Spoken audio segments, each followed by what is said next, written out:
La communauté. Radio J. Radio J. Le 10-11. Lise Gutmann. Radio J. Radio J. Les invités de Lise Gutmann. Radio J. Et mon invité ce matin est Benjamin Huglot. Benjamin, bonjour. Merci d'être avec nous. Bonjour Lise, bonjour à tous et à toutes. Alors cette année, je me réjouis du fait que nous ayons des rendez-vous plus fréquents parce que la musique, ça fait du bien. La Chazanout, ça fait du bien. Alors rappelez-nous, dites-nous quelques mots de votre association. Alors, donc moi je suis Chazan comme vous l'avez dit. J'ai créé maintenant il y a 5 ans l'association Kol Nidre, Oui, qui a pour but de maintenir et de diffuser ce que j'appelle le rite français, c'est-à-dire ce rite consistorial qui est donc la musique traditionnelle des Juifs de France depuis la fin du XIXe siècle, qui est un melting pot de liturgie alsacienne, même parisienne pour une partie, et de liturgie portugaise. oui. Donc c'est une tradition qui, grâce à vous, ne se perd plus. Exactement, parce que malheureusement, même si j'ai que 39 ans, je suis un peu un dinosaure. Oui, Parce que j'adore être un dinosaure à 39 ans, Bah je oui, trouve oui. ça formidable. Mais je vais vous expliquer pourquoi. Parce Oui. que malheureusement, il n'existe plus d'école de Chazanout qui forme des ministres officiants à ce rite.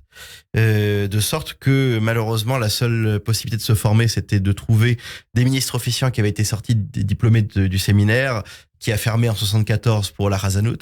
De sorte que malheureusement, ils sont tous retraités ou plus parmi nous aujourd'hui. Oui. De sorte que voilà, ça devient compliqué de se former, mais bon, je désespère pas de trouver des disciples et puis de continuer en liaison avec les institutions juives, de pouvoir diffuser cette culture aussi. C'est si important de reprendre nos traditions. Alors, Benjamin, je sais que la fête de Hanouka est une fête qui vous tient à cœur, comme à nous tous, mais particulièrement en ces temps troublés. Absolument, parce qu'il faut retrouver de remettre du sens dans nos vies, et vous allez voir aujourd'hui, ceux qui nous écoutent, que il y a une actualité brûlante, sans mauvais jeu de mots, de la fête de Hanouka. Oui. Puisque on a tous et toutes besoin de ramener de la lumière dans nos vies, mais surtout de diffuser de la lumière dans nos vies. Et quel plus beau moyen que la liturgie.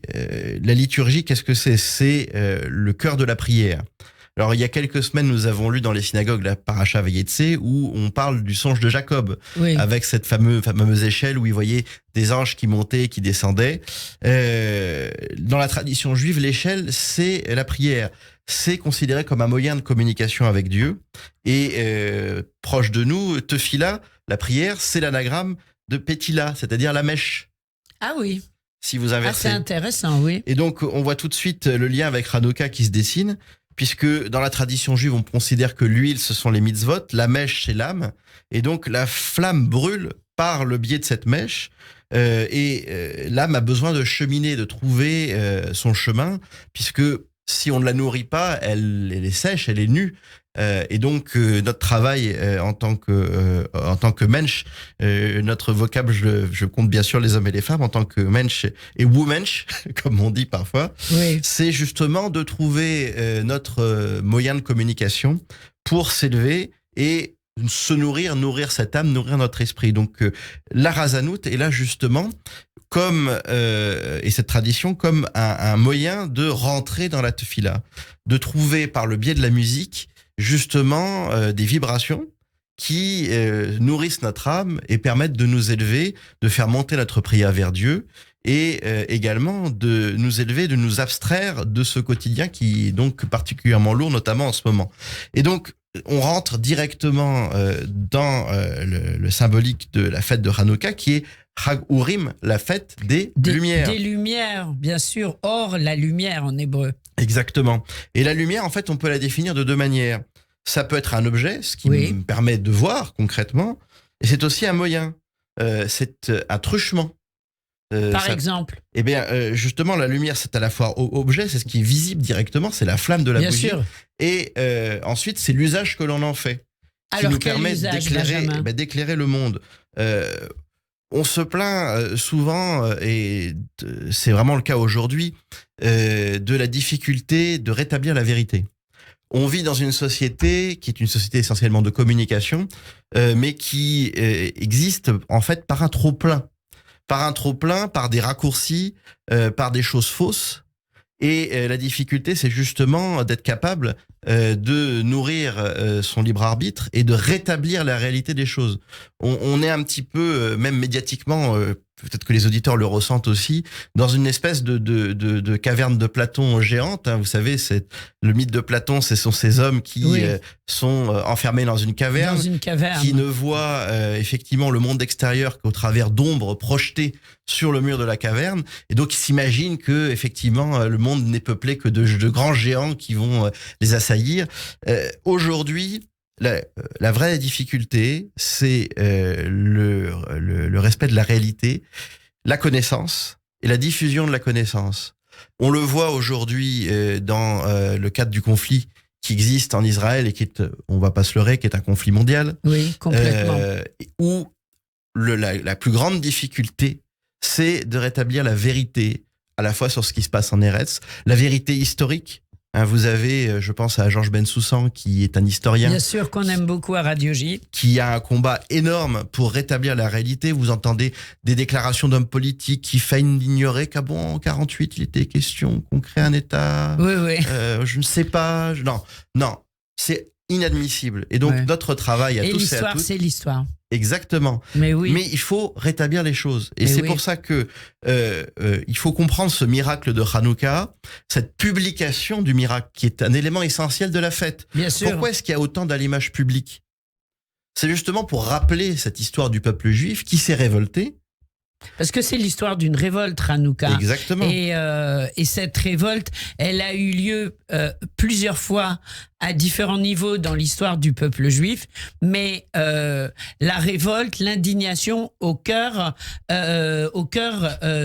comment dirais-je, de nos concepts, en fait. Mais absolument.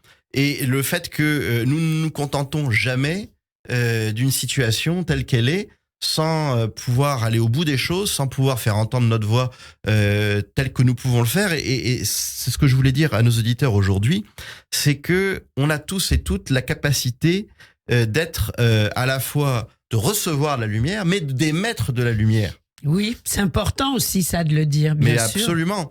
Et donc, à tous et à toutes, modestement, chacun à sa place, nous sommes capables d'éclairer ce monde qui est malheureusement plutôt sombre en ce moment. En ce moment, c'est le moins qu'on puisse en dire. Et donc, vrai. On est là pour remettre de la lumière. Pour éclairer le monde, il y a la musique, il y a votre voix, il y a les belles interprétations de Hanouka. Que nous avez-vous apporté, Benjamin Huglot, ce matin ? Alors, en guise de mise en bouche, je vous propose donc d'écouter Alecha Dodi. Il en existe plein de versions. Oui. Celle-là est issue d'une composition du maître Léon Algazi, qui était directeur de la musique consistoriale, qui a créé ce Alecha Dodi d'après un thème italien de Salomone Rossi. Et donc, vous allez entendre l'ensemble vocal, le quatuor vocal Kol Nidre, qui est composé de 4 chanteurs, Vincent Lecornier, Pierre Vaello, Daniel Michel et Evelyne Brun, accompagnés par l'organiste avec votre serviteur comme soliste. Ouais, qu'on adore. Un quatuor qu'on adore. On les écoute. On vous écoute.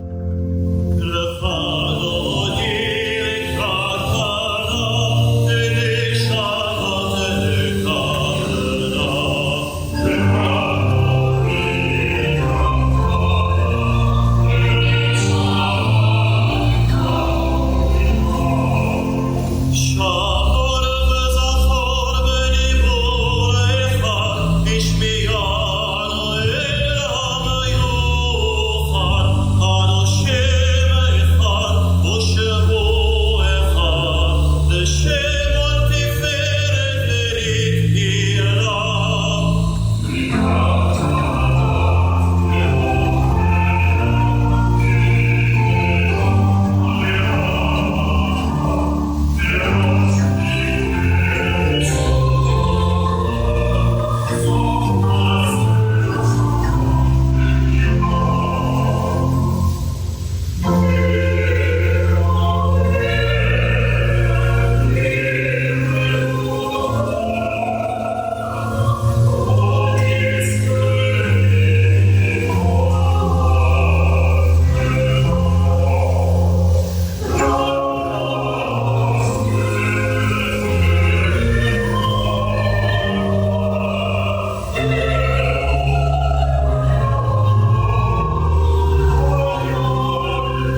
très très beau quatuor Kol Nidre avec Benjamin Hugelot en solo.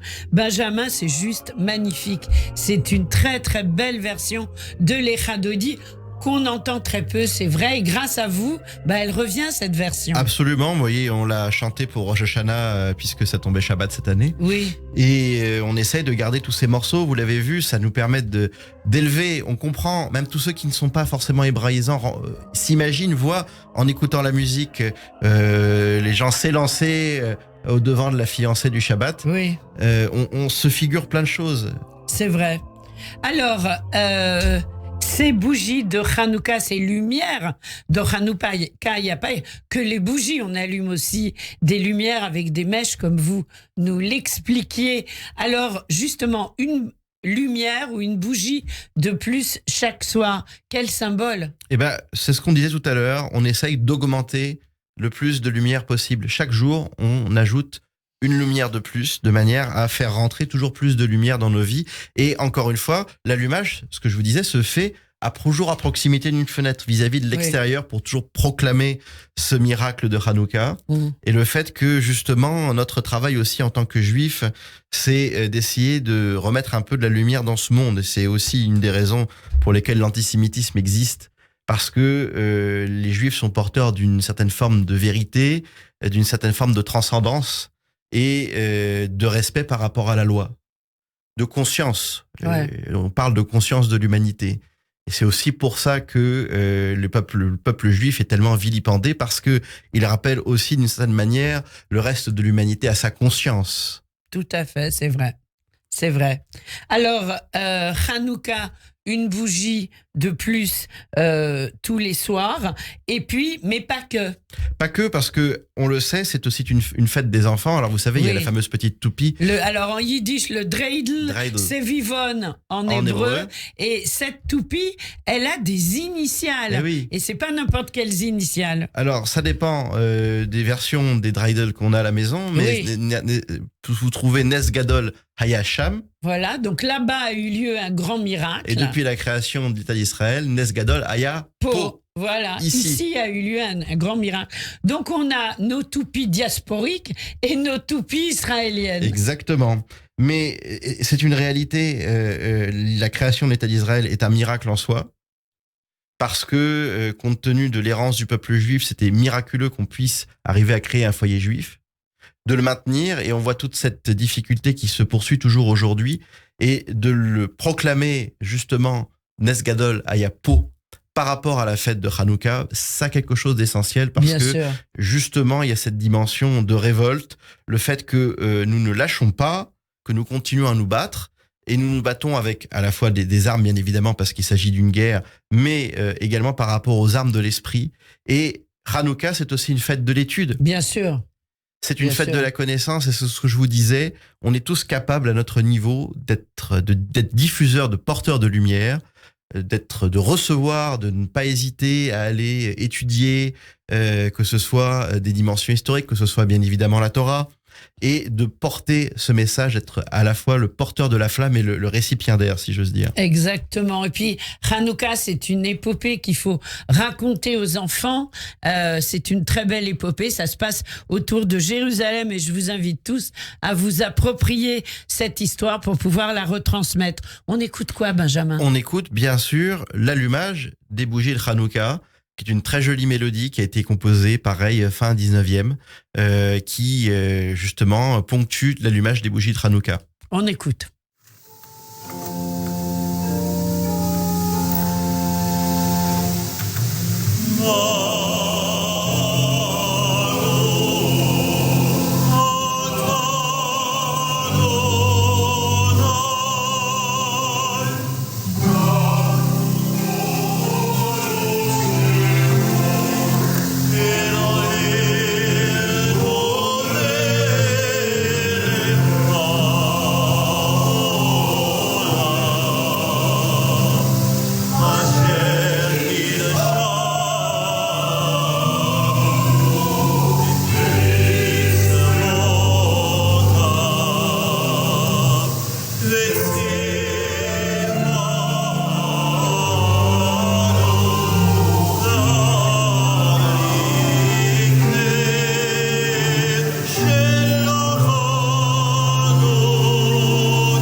Benjamin, tellement c'est beau. Alors c'est toujours le même quatuor avec Benjamin Huglot en soliste. C'est l'allumage des bougies de Hanouka selon la liturgie traditionnelle française. Absolument. Voilà. Alors, Benjamin, des projets, il y en a pour janvier, avec un grand concert. C'est quand et où? Alors, j'ai pas encore la date précise, mais je peux vous dire déjà où ça a lieu. Ça a lieu à l'Institut national des jeunes aveugles, Oui. qui est une très jolie salle qui est donc située métro du Roc, à côté de l'hôpital Necker. Mhm. Et on a eu la chance de s'y produire maintenant, ça fait, je sais pas, une petite dizaine de fois, Oui. depuis 1 an et demi. Où nous donnons, alors l'association fait évidemment des offices de temps à autre, puisqu'on n'a pas de minyan régulier, mais on organise des offices avec ce rythme, mais on a aussi une dimension culturelle et qui nous conduit à donc faire connaître cette liturgie. Et donc ces concerts sont ouverts à tout public et vous invitent à découvrir une année de vie juive au travers de la musique. Donc, on découvre des airs du Shabbat. Vous retrouverez notamment le Lecha Dodi qu'on a entendu. Bien sûr. Des airs du vendredi soir, classiques. Vous nous donnerez la date et puis on sera au rendez-vous. Avec C'est ouvert plaisir. au grand public. C'est ouvert au grand public. Voilà. Et généralement, on a beaucoup de chance puisqu'on est très rapidement complet. Voilà. Donc, voilà. Vous me gardez une place. Bien sûr. Alors, cher Benjamin Huglot, l'émission touche à sa fin, mais elle touche à sa fin en musique Bien avec sûr. l'hymne de Hanouka, Maoz Tzur. On vous souhaite à toute l'équipe de très belles fêtes de Hanouka, Chagurim Sameach, et que la lumière continue à nous éclairer. Absolument. Merci d'avoir été avec nous. Maoz Tzur avec le Quatuor Quatuor et Benjamin Huglot en soliste. Merci.